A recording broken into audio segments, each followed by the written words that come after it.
Good morning friends अब हम लोग जो है देखेंगे यूजिटेरिया बीएसएससी सचिवालय सहायक। जो हमने बुक लिया हुआ है ये वॉल्यूम 1 है, जिसमें आपको 15 मॉडल प्रैक्टिस सेट है। लेकिन हम यहाँ से जो है आपको सिर्फ जीके जीएस ही देंगे, ठीक है। जीके और साइंस वाला पार्ट, ठीक है, वही हम लोग देंगे। यानी देखा जाए दोस्तों तो सचिवालय सहायक में आपको 1/4 जो है निगेटिव मार्क भी है। तो ध्यान रखेंगे 1/4 यानी 4 क्वेश्चन गलत करेंगे तो आपको 1 क्वेश्चन का मार्क कट जाएगा, ठीक है। 4 क्वेश्चन गलत करेंगे तो 1 क्वेश्चन का मार्क कट जाएगा आपका। तो इसमें जो है आपको जीके जीएस से जो क्वेश्चन आ रहा है लगभग आपको 75 यानी 75% जो है या तो साइंस से 25 क्वेश्चन और बाकी जो है हिस्ट्री, ज्योग्राफी और पॉलिटिकल साइंस और यानी बाकी सारी चीज़ों से जो है आपको कुल मिलाकर इकोनॉमिक्स वगैरह से लेकर के 75 क्वेश्चन जो है आने का उम्मीद है, ठीक है। 75 क्वेश्चन आने का उम्मीद है, इस चीज़ को ध्यान रखेंगे, ठीक है। तो आइए अब हम लोग जो है इसका जीके जीएस का ही पार्ट देखते हैं अब बिल्कुल ही कम समय में, ठीक है। और इसकी एक एक चीज़ों का जो है हम लोग और एक एक क्वेश्चन का जो है अच्छे ढंग से व्याख्या करते हुए हम लोग चलेंगे, ठीक है। तो आइए देखते हैं, स्टार्ट करते हैं। तो सेट नंबर 1 का पहला क्वेश्चन दिया हुआ है, भारतीय संविधान में सर्वाधिक प्रभाव निम्न में से किसका माना जाता है। तो सर्वाधिक प्रभाव निम्न में से किसका माना जाता है, तो ये माना जाता है आपको भारत सरकार अधिनियम 1935, ठीक है।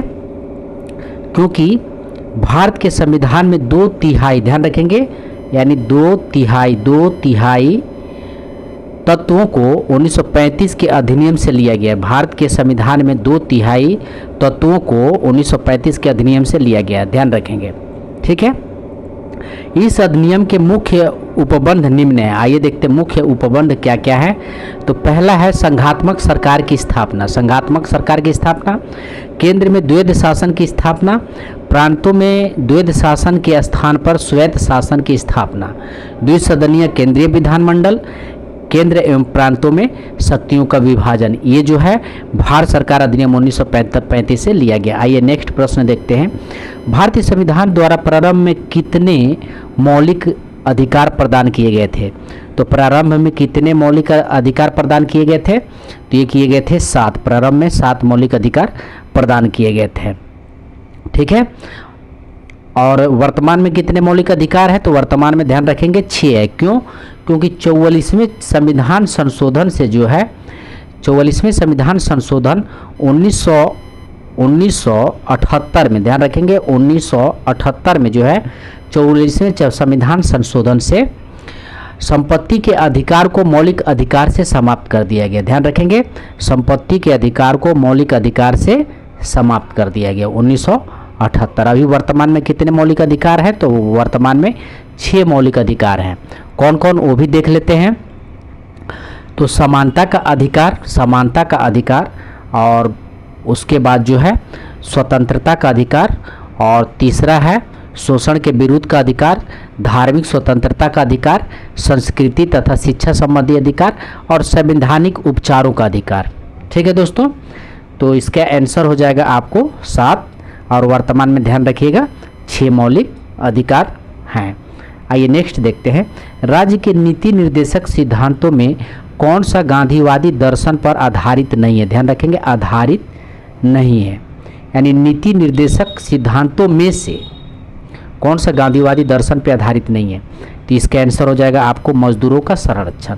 बाकी जो है ग्राम पंचायतों का गठन, ये गांधीवादी दर्शन पे है। ग्रामीण उद्योगों को बढ़ावा देना, ये भी है। कृषि एवं पशुपालन, ये भी है। इसके अलावा आपको मद्यपान निषेध, मद्यपान यानी धूम्रपान नहीं करना है, जैसे शराब वराब नहीं पीना है। गोवध पर निषेध, गाय वगैरह का वध नहीं करना है, ठीक है। और कृषि एवं पशुपालन का संगठन, ये जो है गांधीवादी दर्शन पर आधारित है नीति निर्देशक सिद्धांतों में। आइए नेक्स्ट देखते हैं। केंद्र सरकार किसकी सिफारिशों के आधार पर भारत की समेकित निधि से राज्यों को सहायता अनुदान देता है, ठीक है। तो इसका आंसर हो जाएगा आपको वित्त आयोग। ठीक है, इसका आंसर क्या हो जाएगा? वित्त आयोग। ठीक है, यानी अनुच्छेद 280 के तहत, ये जो है अनुच्छेद 280 के तहत भारतीय संविधान में राष्ट्रपति द्वारा प्रत्येक 5 वर्ष पर गठित होने वाले केंद्रीय वित्त आयोग संघ और राज्य के मध्य राजस्व का वितरण तथा भारत के समेकित निधि से राज्यों के राजस्व सहायता अनुदान पर लागू होने वाले सिद्धांतों के संदर्भ में अपनी सिफारिश देता है। ध्यान रखेंगे अनुच्छेद क्या है वित्त आयोग का? तो 280। आइए नेक्स्ट देखते हैं। भारत में अवशिष्ट शक्तियाँ निहित की गई है। तो भारत में अवशिष्ट शक्तियाँ निहित की गई हैं किसमें? तो ये केंद्र सरकार में। ध्यान रखेंगे भारत में अवशिष्ट शक्तियाँ निहित की गई है केंद्र सरकार में। ठीक है, और ये संविधान के अनुच्छेद 248 के अनुसार, 248 के अनुसार, ध्यान रखेंगे 248 के अनुसार जो है भारत में अवशिष्ट शक्तियाँ निहित की गई है केंद्र सरकार में। ठीक है, 248 के अनुसार। आइए नेक्स्ट प्रश्न देखते हैं। भारत सरकार का मुख्य कानूनी सलाहकार किसे कहा जाता है? भारत सरकार का मुख्य कानूनी सलाहकार किसे कहा जाता है? तो ये कहा जाता है आपको भारत के महान्यायवादी को, भारत के महान्यायवादी को। आइए भारत के महान्यायवादी के बारे में जानते हैं। भारतीय संविधान में अनुच्छेद 76 में, ध्यान रखेंगे अनुच्छेद 76 के तहत भारत सरकार को कानूनी मामलों में परामर्श देने के लिए एक राष्ट्रीय अटॉर्नी जनरल, यानी भारत के महान्यायवादी को क्या बोला जाता है? अटॉर्नी जनरल या महान्यायवादी। ठीक है, दोनों एक ही चीज़ है। इसका जो अनुच्छेद कौन सा है? तो 76 राष्ट्रपति को परामर्श के लिए जो है इसको नियुक्त करता है। उच्चतम न्यायालय के न्यायाधीश नियुक्त होने की योग्यता रखने वाले किसी व्यक्ति को महान्यायवादी नियुक्त किया जा सकता है। ध्यान रखेंगे यह भारत सरकार का प्रथम विधि अधिकारी होता है। महान्यायवादी क्या होता है? यह भारत सरकार का प्रथम विधि अधिकारी होता है और राष्ट्रपति के प्रसाद पर्याप्त अपना पद धारण करता है। ठीक है, आइए नेक्स्ट प्रश्न देखते हैं। भारतीय संविधान के किस अनुच्छेद के अनुसार राज्य विधान परिषद बनाई या समाप्त की जा सकती है? तो ये आपको अनुच्छेद 169, ध्यान रखेंगे विधान परिषद बनाई या समाप्त की जा सकती है। कौन सा अनुच्छेद? तो 169, वेरी वेरी इंपॉर्टेंट है, इसको ध्यान रखेंगे 169। ठीक है, आइए नेक्स्ट देखते हैं। भारतीय संविधान के किस भाग में केंद्र शासित प्रदेशों के बारे में बताया गया है? तो केंद्र शासित प्रदेशों के बारे में कौन से भाग में बताया गया है? तो भाग 8 में बताया गया है केंद्र शासित प्रदेशों के बारे में, ध्यान रखिएगा। और भाग जो है 9 में क्या बताया गया? भाग 9 में तो पंचायतों से संबंधित प्रावधान दिया गया है इसमें। ठीक है, पंचायतों से संबंधित प्रावधान दिया गया है। ठीक है, आइए नेक्स्ट देखते हैं। कोका कोला जैसा पेय पदार्थ में किस अम्ल की उपस्थिति के कारण खट्टा स्वाद का अनुभव होता है? ठीक है, कोका कोला जो है पीते हैं उसमें जो है खट्टा स्वाद किससे अनुभव होता है? तो इसका आंसर हो जाएगा आपको फास्फोरिक अम्ल, फास्फोरिक अम्ल। ठीक है, फास्फोरिक अम्ल का सूत्र होता है, रासायनिक सूत्र होता है आपको H3 और PO4। ठीक है, H3PO4 फास्फोरिक अम्ल। ठीक है, और इसमें जो ऑप्शन दिया हुआ लैक्टिक अम्ल, तो लैक्टिक अम्ल खट्टा दूध या दही में होता है लैक्टिक अम्ल। और ऑक्जेलिक अम्ल का स्रोत है, ऑक्जेलिक अम्ल का स्रोत है पालक, पालक में ऑक्जेलिक अम्ल होता है। ठीक है, और उसके बाद नाइट्रिक अम्ल, नाइट्रिक अम्ल जो है ये फिटकरी में होता है। ध्यान रखेंगे नाइट्रिक अम्ल जो है ये किस में होता है? तो ये फिटकरी में होता है। ठीक है, फिटकरी में या सोरा में, सोरा बोला जाता है बारूद को। ध्यान रखेंगे फिटकरी या सोरा में नाइट्रिक अम्ल होता है। ठीक है, आइए नेक्स्ट प्रश्न देखते हैं। इलेक्ट्रॉन का एंटी पार्टिकल होता है, इलेक्ट्रॉन का एंटी पार्टिकल क्या होता है? पॉजिट्रॉन होता है। इलेक्ट्रॉन का एंटी पार्टिकल पॉजिट्रॉन होता है, ध्यान रखेंगे। इलेक्ट्रॉन की खोज कब हुई थी? तो 1897 में, 1897 में इलेक्ट्रॉन की खोज हुई थी। 1897 में जे थॉमसन के द्वारा किया गया था इसका खोज, जे थॉमसन के द्वारा। आइए नेक्स्ट प्रश्न देखते हैं। ब्रह्मांड में सर्वाधिक तत्व पाए जाने वाले तत्व कौन सा है? ब्रह्मांड में सर्वाधिक तत्व पाए जाने वाला तत्व कौन सा है? तो ये आपको हाइड्रोजन है, ध्यान रखेंगे। ब्रह्मांड में सर्वाधिक पाया जाने वाला तत्व कौन सा है, तो हाइड्रोजन है। जबकि हमारे वायुमंडल में पाए जाने वाला सर्वाधिक मात्रा में कौन सा गैस है, हमारे वायुमंडल में सर्वाधिक मात्रा में पाया जाने वाला कौन सा गैस है, तो ये ध्यान रखेंगे ये नाइट्रोजन है, ठीक है, हमारे वायुमंडल में। आइए नेक्स्ट देखते हैं। स्थिर ताप पर गैस का नियत मात्रा का आयतन उसके दाब के व्युत्क्रमानुपाती होता है। यह नियम क्या कहलाता है, तो ये कहलाता है बॉयल का नियम। बॉयल का नियम थोड़ा ध्यान देंगे। स्थिर ताप पर गैस की नियत मात्रा का आयतन उसके दाब के व्युत्क्रमानुपाती होता है, ध्यान रखेंगे, उसके दाब के व्युत्क्रमानुपाती होता है, उसको क्या है, तो बॉयल का नियम है, ठीक है। उसके बाद आइए देखते हैं इसी तरह चार्ल्स का नियम के बारे में जानते हैं। तो चार्ल्स का नियम है स्थिर दाब पर किसी गैस का नियत मात्रा का आयतन उसके परम ताप का सीधा अनुपाती होता है, ध्यान रखेंगे। स्थिर दाब पर किसी गैस का नियत मात्रा का आयतन उसके परम ताप पर सीधा जो है अनुपाती होता है, ठीक है। ये हो गया आपका चार्ल्स का नियम। आइए नेक्स्ट देखते हैं। धुआं किस प्रकार के विलयन का उदाहरण है, धुआं जो है किस प्रकार के विलयन का उदाहरण है, तो ये आपको है गैसों में ठोस का, गैसों में जो है ठोस का उदाहरण है, ठीक है। जबकि वायु जो है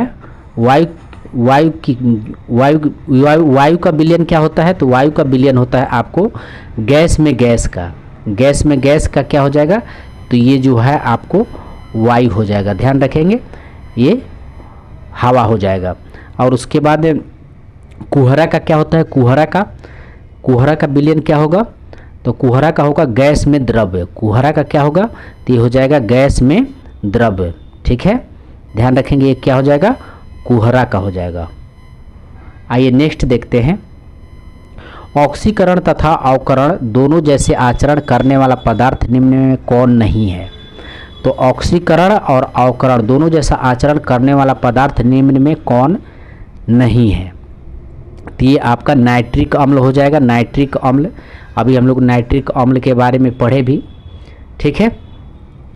बाकी जो है ऑक्सीकरण तथा अवकरण दोनों जैसा आचरण करने वाला गैस होता है hydrogen sulphide, hydrogen peroxide, sulphur dioxide, ध्यान रखेंगे, हाइड्रोजन सल्फाइड, हाइड्रोजन पेरोक्साइड और सल्फर डाइऑक्साइड, ठीक है। ये जो है ऑक्सीकारक तथा अवकरण दोनों जैसे आचरण करने वाला गैस है, ठीक है। नेक्स्ट देखते हैं। भारत के प्रथम गवर्नर जनरल कौन थे, भारत के प्रथम गवर्नर जनरल कौन थे, 15 नंबर क्वेश्चन, तो ये थे आपको लॉर्ड विलियम बेंटिंक।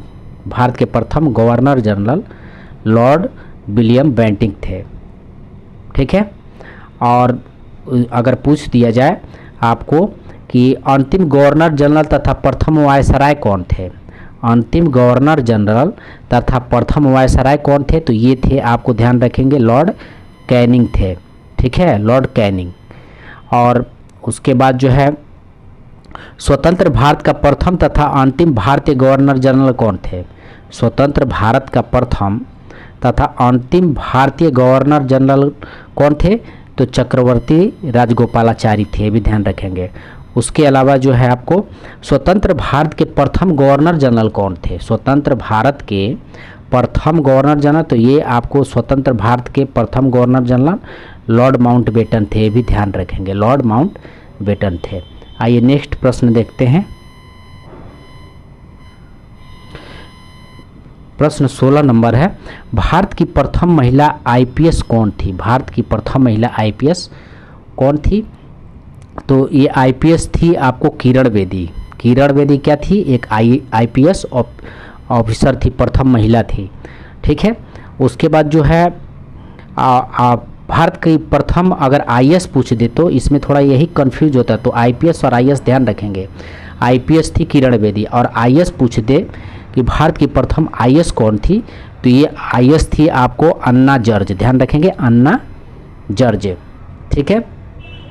और सुप्रीम कोर्ट की प्रथम महिला न्यायाधीश कौन थी, सुप्रीम कोर्ट की प्रथम महिला न्यायाधीश कौन थी, तो ये फातिमा बीवी थी। सुप्रीम कोर्ट की प्रथम महिला न्यायाधीश कौन थी? तो फातिमा बीबी ये पहला न्यायाधीश थी, ठीक है। और उसके बाद लीला सेठ दिया हुआ है, तो ये उच्चतम न्यायालय की प्रथम महिला मुख्य न्यायाधीश थी। ये उच्चतम न्यायालय का प्रथम महिला मुख्य न्यायाधीश थी, ये भी ध्यान रखेंगे। ये नेक्स्ट देखते हैं, कागजी मुद्रा जारी करने वाला प्रथम देश कौन है? कागजी मुद्रा जारी करने वाला प्रथम देश कौन है? तो ये चीन है, ध्यान रखेंगे। कागजी मुद्रा जारी करने वाला प्रथम देश चीन है। और पुस्तक मुद्रित करने वाला प्रथम देश कौन है? पुस्तक मुद्रित करने वाला प्रथम देश, तो ये भी चीन ही होगा, ध्यान रखेंगे, ये भी चीन ही होगा। नेक्स्ट है, फॉल बैक शब्द निम्न में से किस खेल से संबंधित है? फॉल बैक शब्द निम्न में से किस खेल से संबंधित है? तो ये कुश्ती से, ध्यान रखेंगे। फॉल बैक शब्द जो है कुश्ती से संबंधित है। इसके अलावा डॉग फॉल, पुल और चित, डॉग फॉल, पुल और चित, ये भी जो है कुश्ती से यानी रेसलिंग से संबंधित शब्दावली हैं। आइए नेक्स्ट प्रश्न देखते हैं, भारत ने सर्वप्रथम किस वर्ष राष्ट्रमंडल खेलों में भाग लिया था? तो भारत ने सर्वप्रथम किस वर्ष राष्ट्रमंडल खेलों में भाग लिया था? 19 नंबर क्वेश्चन। तो ये लिया था आपको 1934 में। 1934 में सर्वप्रथम जो है भारत ने भाग लिया था, 1934 में, ठीक है। अब आइए देखते हैं कि राष्ट्रमंडल खेल जो सबसे पहले कहाँ पे आयोजित हुआ था? तो ये हुआ था आपको 1930 में, ध्यान रखेंगे। 1930 में हैमिल्टन कनाडा में सबसे पहले जो है आयोजित हुआ था, सर्वप्रथम आयोजित हुआ था 1930 में हैमिल्टन में, ध्यान रखेंगे। आइए नेक्स्ट प्रश्न देखते हैं, यदि 5 क्रमगत सम संख्याओं का योग 80 है तो सबसे छोटी सम संख्या ज्ञात करें, ठीक है। तो 5 क्रमगत सम, अच्छा यहाँ से मैथ स्टार्ट हो जाता है दोस्तों। तो ऐसे तो आपको इसका आंसर हो जाएगा आपको 12, ठीक है। अब वो इस मैथ का मैं आप लोगों को जो है अलग से वीडियो, मैथ जो है और उसके बाद रीजनिंग एक साथ दोनों का जो है वीडियो लेकर के इस बुक को हम लोग समाप्त करेंगे। आइए पहले इसका जीके जीएस जो है और करंट जो भी है इसका समाप्त करते हैं, ठीक है। तो इसको हम लोग स्किप करते हैं। अब आइए देखते हैं क्वेश्चन नंबर 45 यानी 45 नंबर क्वेश्चन, भारत के किस राज्य की समुद्री तट रेखा सबसे अधिक लंबा है? तो सबसे अधिक लंबा है भारत के किस राज्य का समुद्री तट का? तो ये इसका आंसर हो जाएगा आपको गुजरात, ठीक है। अब भारत में 9 राज्यों की सीमाएं लगती है, ये भी ध्यान रखें। भारत में जो है 9 राज्यों से समुद्री तट की सीमाएं लगती है। 9 राज्यों से समुद्री तट की सीमाएं लगती है। कितने राज्यों से? तो 9 राज्यों से, ध्यान रखेंगे। जिसमें गुजरात की जो समुद्री तट रेखा है गुजरात की, इसका जो है सबसे लंबी है, ध्यान रखेंगे। गुजरात का समुद्री तट जो है सबसे लंबी है, ठीक है। और सबसे छोटा किसका है? सबसे छोटा समुद्री तट रेखा जो है किसका है? तो ये हो जाएगा आपको गोवा, ध्यान रखेंगे, गोवा, ठीक है। सबसे छोटा तो गोवा हो जाए। और कितने राज्य जो है समुद्री तट से लगते हैं? तो 9। इस चीज़ को ध्यान रखेंगे और जब जब मैप देखेंगे अपने दिमाग में मिलाते जाएंगे, आपको रिपीट होता जाएगा। नेक्स्ट है, निम्नलिखित में कौन सा सम्मिलित नहीं है? निम्नलिखित में कौन सा सम्मिलित नहीं है पूछा है। तो ये आपका नाथुला दर्रा जो है ये मेघालय में नहीं है। नाथुला दर्रा कहाँ है? तो ये सिक्किम में है। ये इसमें से जो है गलत है, ये सिक्किम में, ठीक है, सॉरी। बाकी जो है आइए देख लेते हैं कौन कौन जो है सही है। तो सिपकीला दर्रा जो है हिमाचल प्रदेश में है। सिपकीला दर्रा कहाँ है? तो हिमाचल प्रदेश में है। उसके बाद बोमडीला दर्रा तो अरुणाचल प्रदेश में है। बोमडीला दर्रा अरुणाचल प्रदेश में, और जोजिला दर्रा जोजिला जम्मू कश्मीर में है, ठीक है। आइए नेक्स्ट देखते हैं, सुबनसिरी निम्नलिखित में से किसकी सहायक नदी है? सुबनसिरी निम्नलिखित में से किसकी सहायक नदी है? तो सुबनसिरी जो है ब्रह्मपुत्र की सहायक नदी है, ध्यान रखेंगे। सुबनसिरी नदी जो है ब्रह्मपुत्र की सहायक नदी है। सुबनसिरी नदी जो है ब्रह्मपुत्र की सहायक नदी है, ठीक है। इसको रिपीट कर लेंगे दिमाग में। और इसके अतिरिक्त कामेंग, इसके अतिरिक्त आप लिखें तो कामेंग, और मानस तथा संकोच नदी, कामेंग, मानस तथा संकोच नदी भी इसकी सहायक नदी है। ठीक है। ब्रह्मपुत्र नदी मानसरोवर झील के निकट कैलाश श्रेणी के चेमायुंगडुंग हिमनाद से, ध्यान रखेंगे, चेमायुंगडुंग हिमनाद से निकलती है। कौन निकलता है? तो ब्रह्मपुत्र नदी निकलती है। ठीक है। और बांग्लादेश में ब्रह्मपुत्र को क्या बोला जाता है? तो बांग्लादेश में ब्रह्मपुत्र को जो है यमुना बोला जाता है, ध्यान रखेंगे। ठीक है, या जमुना या यमुना बोला जाता है, जमुना बोला जाता है। ठीक है, बांग्लादेश में जमुना बोला जाता है। ठीक है। आइए नेक्स्ट प्रश्न देखते हैं। भारत में सर्वाधिक भू क्षेत्र में कौन सी मिट्टी पाई जाती है? भारत में सर्वाधिक भू क्षेत्र में कौन सा मिट्टी पाई जाती है? तो ये जो है आपको पाई जाती है जलोढ़ मिट्टी। ठीक है, जलोढ़ मिट्टी। तो जलोढ़ मिट्टी को आप लोग थोड़ा इसकी खासियत को थोड़ा ध्यान देंगे तो जलोढ़ मिट्टी जो भारत पे जो है 42% क्षेत्रों पे फैला हुआ है। जलोढ़ मिट्टी ध्यान रखेंगे 42% क्षेत्रों पे फैला हुआ, सबसे सर्वाधिक जो है सबसे बड़ा क्षेत्र है। इसका फैलाव मुख्यतः सिंधु से जो है गंगा ब्रह्मपुत्र का दोआब क्षेत्र तथा समुद्र क्षेत्र में है। इस मिट्टी में पोषक तत्व पोटास तथा चूने का प्रचुरता होती है। इस मिट्टी में पोषक तत्व पोटास तथा चूने की प्रचुरता होती है। इस मिट्टी में ध्यान रखेंगे पोटास तथा चूने की प्रचुरता होती है, जबकि नाइट्रोजन फास्फोरस का अभाव होता है। तो जलोढ़ मिट्टी में नाइट्रोजन फास्फोरस का अभाव होता है, पोटास तथा चूने की प्रचुरता होती है जलोढ़ मिट्टी में। ठीक है, तो इसको आप कहीं लिख करके इसको ध्यान रखेंगे। नेक्स्ट देखते हैं, निम्नलिखित में कौन सा जल विद्युत परियोजना जम्मू कश्मीर में नहीं है? निम्नलिखित में से कौन सा जल विद्युत परियोजना जम्मू कश्मीर में नहीं है? तो ये पार्वती जो है जम्मू कश्मीर में नहीं है। पार्वती जो है जल विद्युत परियोजना ये आपको हिमाचल प्रदेश में, पार्वती जल विद्युत परियोजना कहाँ है?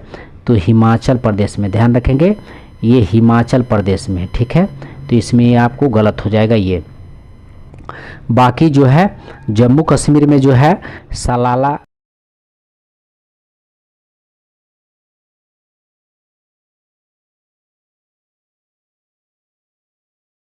90। ठीक है, तो राष्ट्रीय जलमार्ग की लंबाई सर्वाधिक है तो NW9 ध्यान रखिएगा, यानी राष्ट्रीय जलमार्ग संख्या 4। ठीक है, आइए नेक्स्ट देखते हैं, लाल बहादुर शास्त्री अंतर्राष्ट्रीय हवाई अड्डा कहाँ है? लाल बहादुर शास्त्री अंतर्राष्ट्रीय हवाई अड्डा कहाँ है? 51 नंबर क्वेश्चन। तो ये वाराणसी में है, वाराणसी में है। उसके बाद जयप्रकाश नारायण अंतर्राष्ट्रीय हवाई अड्डा कहाँ है? तो ये पटना में है, पटना में जयप्रकाश अंतर्राष्ट्रीय हवाई अड्डा पटना में है। उसके बाद लखनऊ में, तो लखनऊ में है आपको चौधरी चरण सिंह अंतर्राष्ट्रीय हवाई अड्डा, तो ये लखनऊ में है। चौधरी चरण सिंह अंतर्राष्ट्रीय हवाई अड्डा कहाँ है? तो लखनऊ में है। ठीक है, और उसके बाद जो है कोलकाता में कौन सा क्या है? तो कोलकाता में नेताजी सुभाष चंद्र बोस हवाई अड्डा, नेताजी सुभाष चंद्र बोस हवाई अड्डा। नेक्स्ट देखते हैं, निम्न में से कौन उष्ण कटिबंधीय घास स्थल नहीं है? निम्न में से कौन उष्ण कटिबंधीय घास स्थल नहीं है?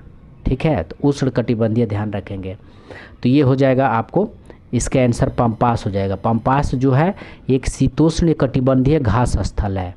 पम्पास कहाँ मिलता है? अर्जेंटीना में, ध्यान रखेंगे पम्पास कहाँ मिलता है?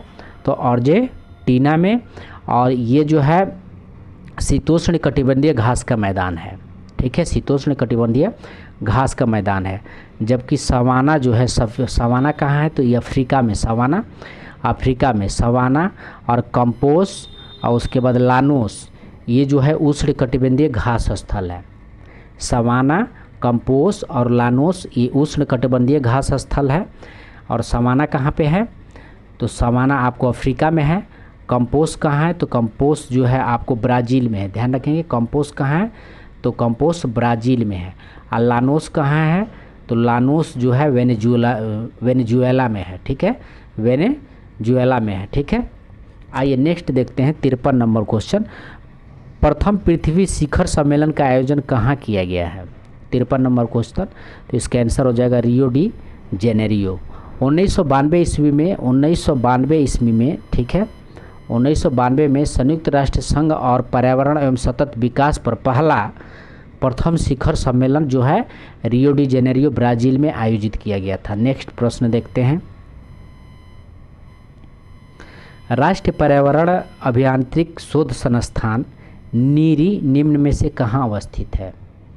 तो नीरी के बारे में, तो ये नागपुर में अवस्थित है, ध्यान रखेंगे। राष्ट्रीय पर्यावरण अभियांत्रिकी शोध संस्था, इस प्रश्न को ध्यान रखेंगे। राष्ट्रीय पर्यावरण अभियांत्रिकी शोध संस्थान नीरी कहाँ पे अवस्थित है? तो ये नागपुर में है, ठीक है।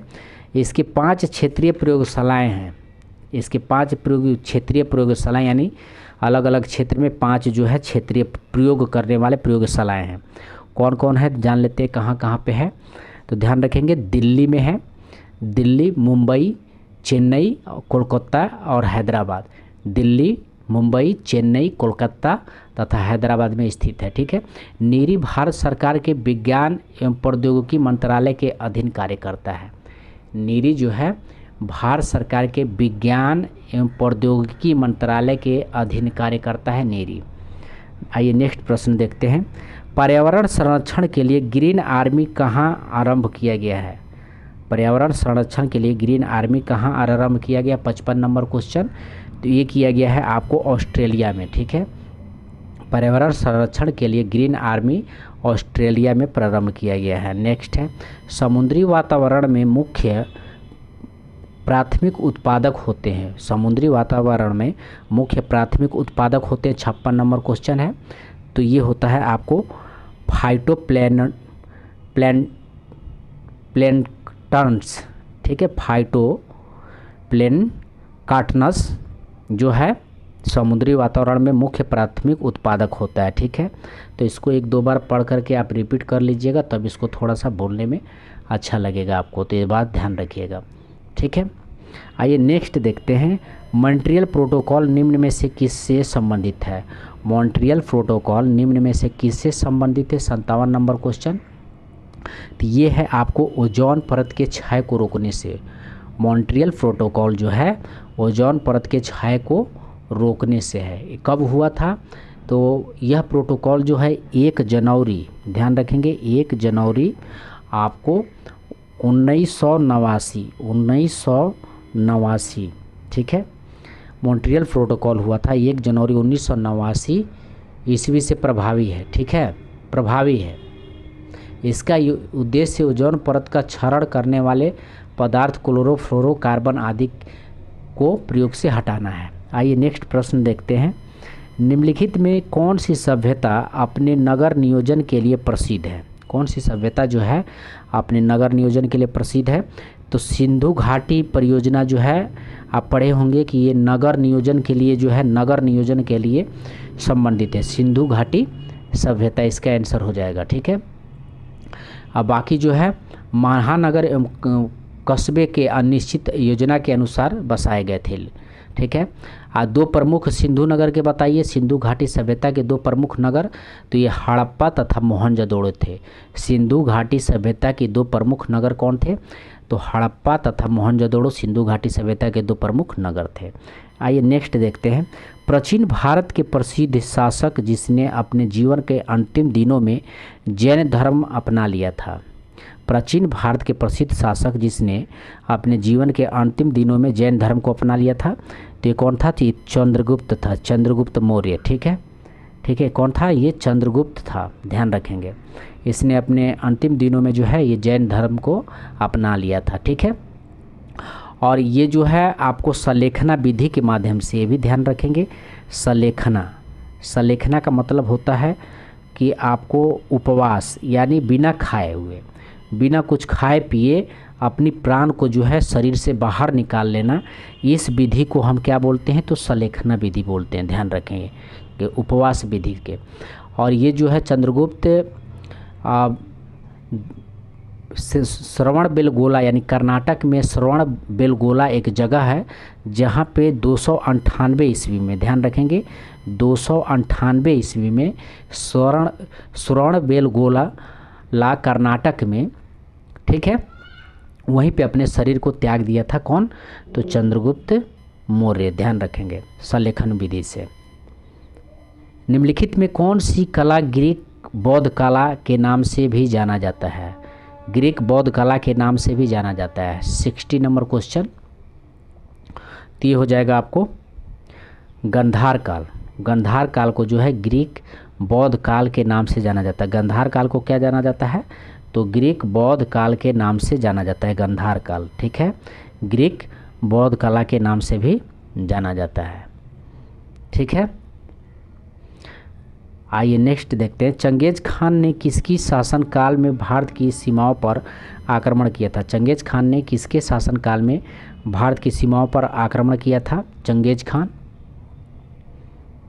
तो ये जो है आपको इल्तुतमिश के काल में चंगेज खान जो है भारत की सीमाओं पर आक्रमण किया था।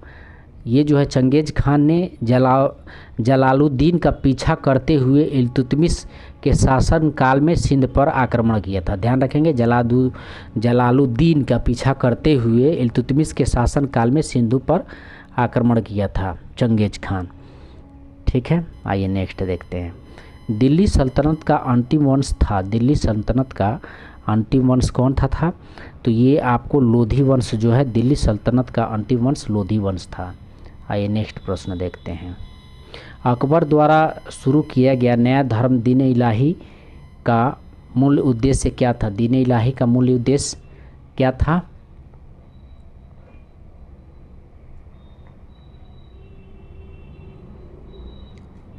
तो ये था आपको विश्व बंधुत्व। विश्व बंधुत्व जो है दीन इलाही का मूल उद्देश्य क्या था? विश्व बंधुत्व था।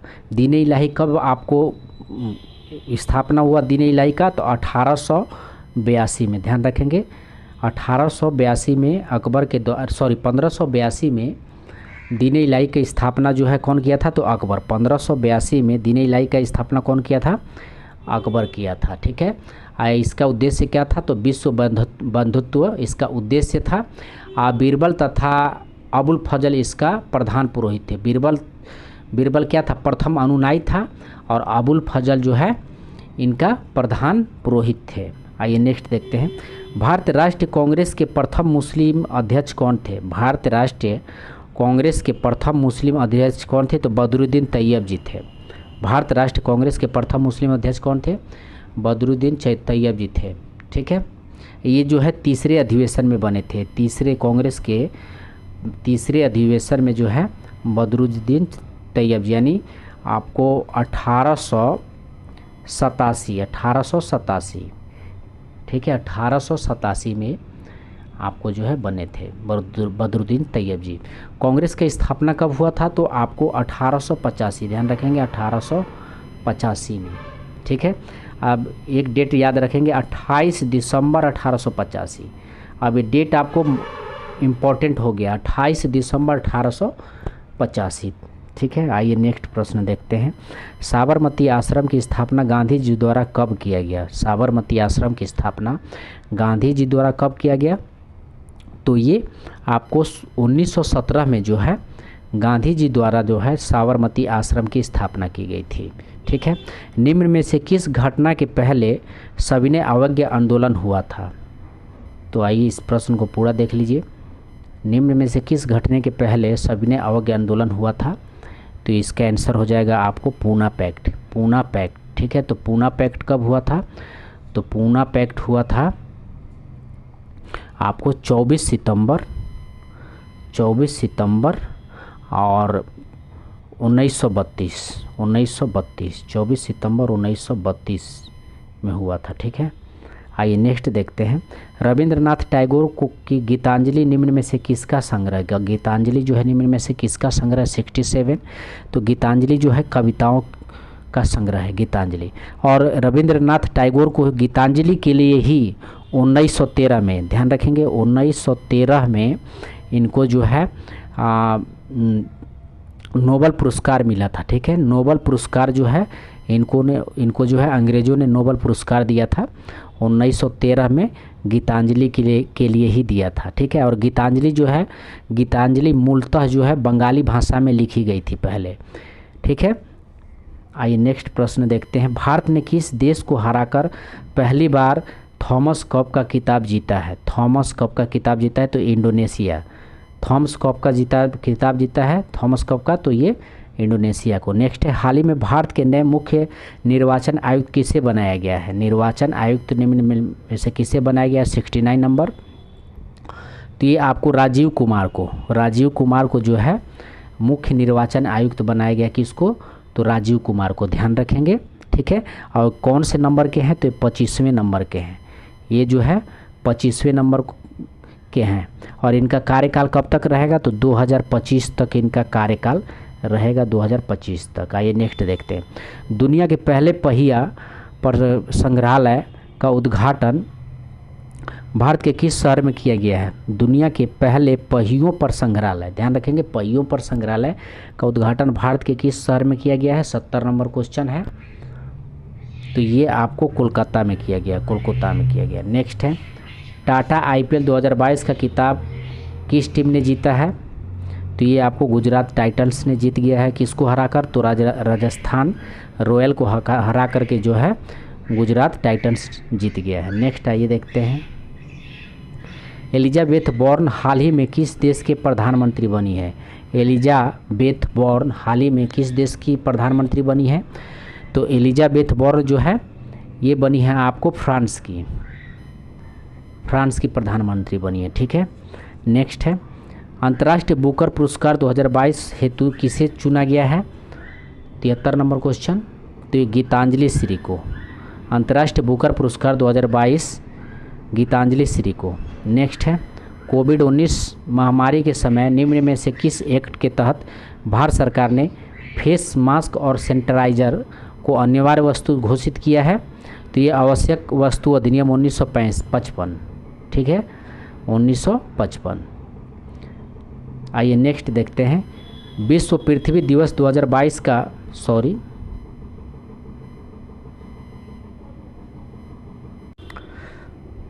तो फिर से देखते हैं क्वेश्चन दोस्तों।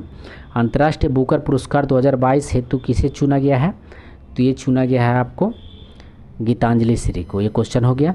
नेक्स्ट है, कोविड-19 महामारी के समय में निम्न में से किस एक्ट के तहत भारत सरकार ने फेस मास्क और सैनिटाइजर को अनिवार्य वस्तु घोषित किया है? किस वर्ष तक? तो आवश्यक वस्तु अधिनियम 1955, ध्यान रखेंगे। नेक्स्ट है, विश्व पृथ्वी दिवस 2022 का विषय था, पृथ्वी दिवस 2022 का विषय क्या था? तो एक था आपको इन्वेस्ट इन आवर प्लानेट, ठीक है। 22 अप्रैल को क्या होता है? 22 अप्रैल को क्या होता है? तो विश्व पृथ्वी दिवस जो है 22 अप्रैल, ठीक है। नेक्स्ट देखते हैं, राइडिंग फ्री माई ओलंपिक जर्नी पुस्तक किसके द्वारा लिखी गई? राइडिंग फ्री माई ओलंपिक जर्नी पुस्तक किसके द्वारा लिखी गई है?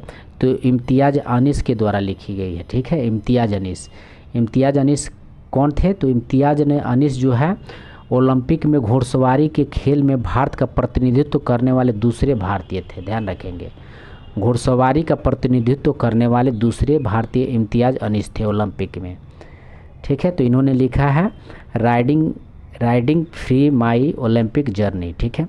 हाल ही में किस देश द्वारा विकसित दुनिया का पहले DNA आधारित वैक्सीन जैकोव डी के आपातकालीन उपयोगों को मंजूरी दी गई है?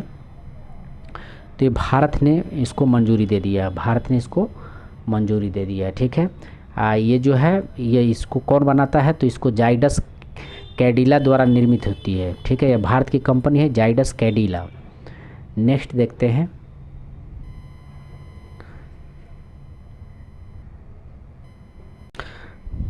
तो नेक्स्ट प्रश्न है, निम्नलिखित में कौन सा कोशिकांग पादप कोशिका में पाया जाता है किंतु जंतु कोशिका में नहीं पाया जाता है? 129 नंबर क्वेश्चन। तो ये पाया जाता है आपको क्लोरोप्लास्ट में, ठीक है। नेक्स्ट है, इंसुलिन का आविष्कार किसने किया था? तो ये बेंटिंग एम बेस्ट ने इंसुलिन का आविष्कार किया था, ठीक है। इंसुलिन का आविष्कार कौन किया था? तो बेंटिंग एम बेस्ट 1932 में। इसको याद करने के लिए आगे का लाइन भी 1932 आप अगर याद करेंगे तो बेंटिंग एम बेस्ट याद हो जाएगा, ठीक है। तो याद करने का कुछ ट्रिक है।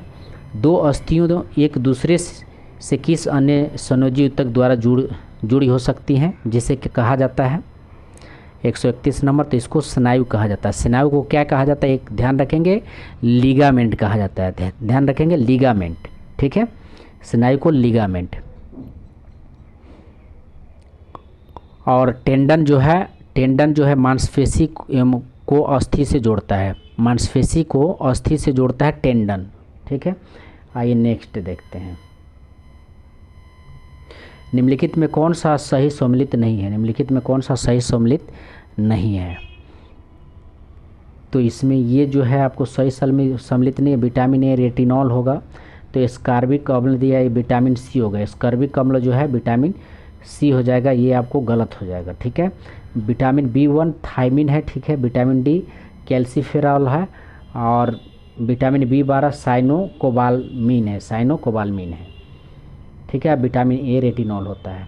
डीएनए में पाई जाने वाली शर्करा है, तो डीएनए में पाई जाने वाली शर्करा कौन है, तो ये जो है पेंटोस है। पेंटोस जो है डीएनए में पाई जाने वाला क्या है, ये शर्करा है, ठीक है। आइए, पेंटोस को ही बोला जाता है डीऑक्सीराइबोज। पेंटोस को डीएनए में डीऑक्सीराइबोज पेंटोस को ही बोला जाता है, और आरएनए में पेंटोस को बोला जाता है राइबोस, ठीक है। ध्यान रखेंगे, आरएनए में क्या बोला जाता है, राइबोस, पेंटोस को बोला जाता है। आइए नेक्स्ट देखते हैं, टॉक्सिकोलॉजी का संबंध किसके अध्ययन से है। टॉक्सिकोलॉजी का संबंध किसके अध्ययन से है, तो विषों के अध्ययन से है, विषों के अध्ययन से। नेक्स्ट है, निम्न में कौन सा रोग नाइट्रेट संदूषित भोजन तथा जल के उपयोग द्वारा होता है, तो ये होता है आपको ब्लू बेबी सिंड्रोम, ठीक है। नेक्स्ट है, निम्नलिखित में कौन सा एंजाइम है जो भोजन में उपस्थित हानिकारक जीवाणुओं को नष्ट करने का काम करता है। कौन सा एंजाइम है जो भोजन में उपस्थित हानिकारक जीवाणुओं को नष्ट करने का काम करता है, 136 नंबर, तो लाइसोजाइम। नेक्स्ट है, निम्नलिखित में कौन सा सही सम्मिलित है, निम्नलिखित में कौन सा सही सम्मिलित है, तो अमाशय जो है आपको अम्ल का श्रवण करता है, अमाशय अम्ल का श्रवण करता है। बड़ी आंत जो है जल अवशोषण करती है, बड़ी आंत जल अवशोषण करती है, ठीक है। और उसके बाद यकृत जो है सबसे बड़ी ग्रंथि है, तो ये तीनों सही है, ठीक है, ये तीनों सही। अमाशय क्या करता है, अम्ल का जो है श्रवण करता है, बड़ी आंत क्या करता है, जल का अवशोषण करता है, यकृत सबसे बड़ी ग्रंथि है, तो तीनों सही है। मानव मस्तिष्क में स्मरण क्षमता कहाँ से आता है, स्मरण क्षमता कहाँ से आता है, तो सेरिब्रम से। ध्यान रखेंगे, सेरिब्रम से जो है स्मरण क्षमता आता है, और सेरिब्रम या प्रमस्तिष्क या अग्र मस्तिष्क भी इसको बोला जाता है, सेरिब्रम को। प्रमस्तिष्क या अग्र मस्तिष्क का एक प्रमुख भाग है, ध्यान रखेंगे। नेक्स्ट प्रश्न है, निम्नलिखित में कौन सी संस्था भारत में करेंसी नोट जारी करती है। करेंसी नोट कौन जारी करता है, तो आपको करता है भारतीय रिजर्व बैंक। भारतीय रिजर्व बैंक क्या करता है, करेंसी नोट जारी करता है।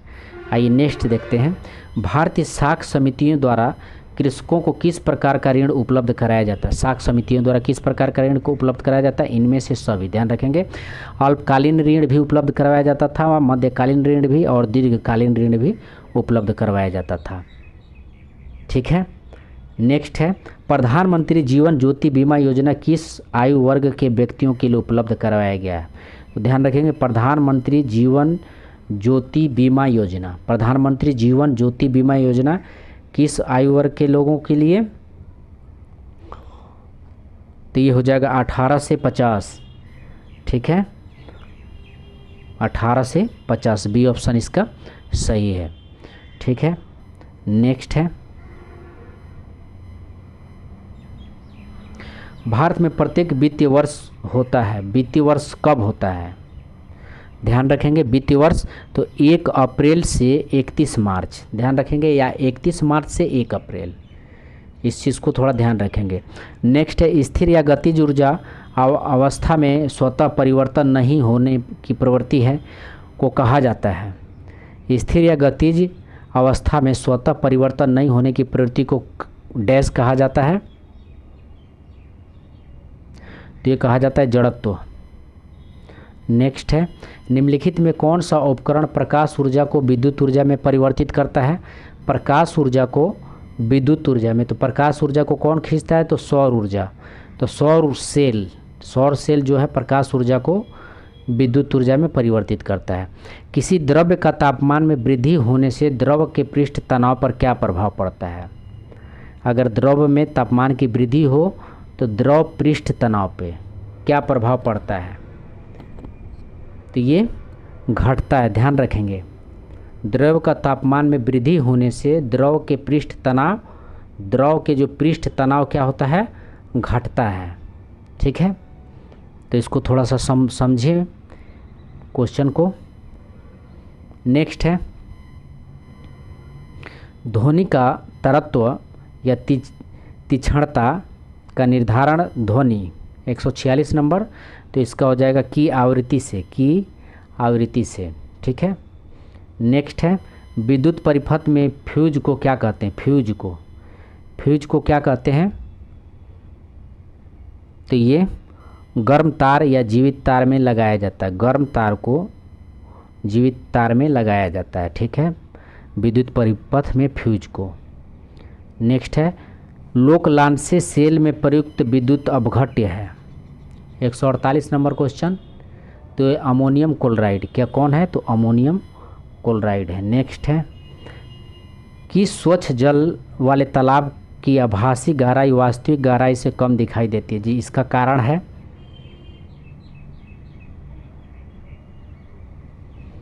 तो ये अपवर्तन कारण है, ध्यान रखेंगे, अपवर्तन। नेक्स्ट है, अपवर्तन का कुछ और उदाहरण देख लें। रात्रि के समय तारों का टिमटिमाना ये क्या है? तो अपवर्तन है। द्रव में अशांत डूबी हुई सीधी छड़ टेढ़ी दिखाई देती है, भी अपवर्तन है। सूर्योदय और सूर्यास्त के समय कुछ समय बाद भी सूर्य की दिखाई देना, ये क्या होता है? ये अपवर्तन होता है, ध्यान रखेंगे। यानी जब वो डूब जाता है फिर भी वो दिखाई देता है, तो जो है अपवर्तन के कारण। ठीक है, नेक्स्ट प्रश्न है और लास्ट प्रश्न है, निम्नलिखित में से किस रंग में वर्ण का अपवर्तनांक सबसे अधिक होता है? तो ये बैगनी रंग का अपवर्तनांक क्या पूछा है? अपवर्तनांक सबसे अधिक होता है, तो ये आपको बैंगनी का जो है सबसे अपवर्तनांक जो है अधिक होता है। ठीक है, और लाल का अपवर्तनांक सबसे कम होता है, ये भी ध्यान रखेंगे। बैंगनी का अपवर्तनांक सबसे कम होता है, लाल का सबसे अधिक बैंगनी का। ठीक है, और तरंगदैर्ध्य जो है तरंगदैर्ध्य में जो है लाल का सर्वाधिक तरंगदैर्ध्य होता है और बैंगनी का सबसे कम। लाल का तरंगदैर्ध्य जो है सबसे अधिक होता है और बैंगनी का सबसे कम। ठीक है, आइए नेक्स्ट प्रश्न देखते हैं। तो यहाँ तक रहा। अब हम लोग जो है ऐसे ही कोशिश किया जाएगा कि वीडियो जो है और बेहतर बने, बेहतर से बेहतर आपको जो है ये वीडियो बने। और आज से स्टार्ट हो रहा है, तो आप लोग जो है पढ़ना चालू कर दीजिए दोस्तों। धन्यवाद।